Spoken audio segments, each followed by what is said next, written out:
बहुत इंपॉर्टेंट प्रश्न है, अतः वीडियो को अंत तक जरूर देखें।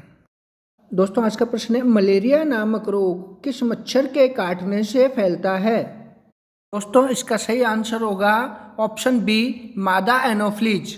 तो दोस्तों ध्यान रखिएगा, मलेरिया नामक रोग मादा एनोफ्लीज नामक मच्छर के काटने से फैलता है।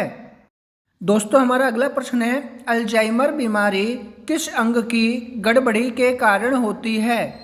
तो दोस्तों इसका जो सही आंसर है कि जो अल्जाइमर की जो बीमारी होती है वो मस्तिष्क में गड़बड़ी के कारण होती है। दोस्तों अगला प्रश्न है, H1N1 इन्फ्लुएंजा वायरस रोग इस नाम से भी जाना जाता है। तो दोस्तों इसका जो आंसर सही होगा option C, swine flu. Influenza virus रोग को हम स्वाइन फ्लू भी कहते हैं।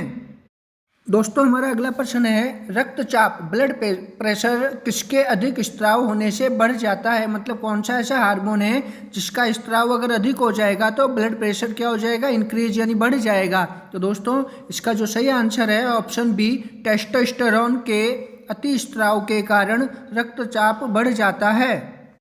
दोस्तों अगला प्रश्न है, मानव शरीर का कौन सा अंग नाभिकीय विकिरण से सबसे अधिक प्रभावित होता है? तो दोस्तों ध्यान दीजिएगा, प्रश्न समझ में आ गया होगा कि भाई मानव शरीर है उसमें से हमारा कौन सा अंग है जो नाभिकीय विकिरणों से प्रभावित होता है।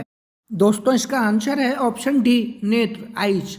आंखें जो होती हैं वो नाभिकीय विकिरण से सर्वाधिक प्रभावित होती हैं। दोस्तों हमारा अगला प्रश्न है, निम्न में वायरस द्वारा फैलाए जाने वाला रोग है। तो दोस्तों बताना है वायरस के द्वारा निम्न में से कौन सा रोग होता है? तो दोस्तों इसका जो सही आंसर है option A, chicken pox. Chicken pox virus द्वारा फैलाए जाने वाला एक रोग है। दोस्तों हमारा अगला प्रश्न है, संक्रामक रोगों के अस्थायी वाहक होते हैं। सुनिए दोस्तों, संक्रामक रोगों के अस्थायी वाहक होते हैं। तो दोस्तों इसका जो आंसर है वो है ऑप्शन डी, उपरोक्त सभी। संस्पर्शी वाहक, उपशमी वाहक, प्रारंभकालिक वाहक, तो तीनों ही प्रकार के वाहक संक्रामक रोगों के लिए अस्थायी वाहक का कार्य करते हैं। दोस्तों हमारा अगला प्रश्न है, निम्न में से किसकी मिलावट के कारण अंधापन व हृदय संबंधी बीमारी हो सकती है? तो दोस्तों इसका जो आंसर है ऑप्शन सी, मेटेनिल पीला। ये मिलाने के कारण हमारे को अंधापन और हृदय संबंधी बीमारी हो सकती है।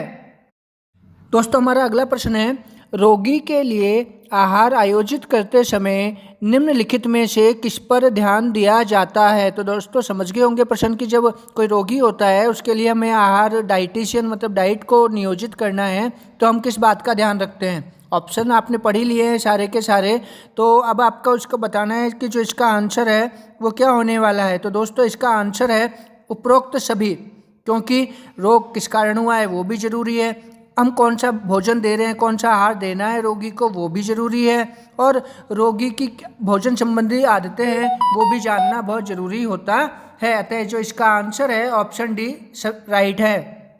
दोस्तों हमारा अगला प्रश्न है, निम्नलिखित रोगों में से कौन सा टाइगर मच्छरों द्वारा संचरित नहीं होता है? तो दोस्तों आपने ऑप्शन पढ़ ही लिए होंगे, तो इसमें से जो ऑप्शन अपना डी है वो राइट आंसर है। अगर आपको ये वीडियो अच्छा लगा है तो इसे लाइक करें, अपने दोस्तों के साथ शेयर करें और चैनल को सब्सक्राइब जरूर करें ताकि इस तरह के वीडियो आपको मिलते रहें।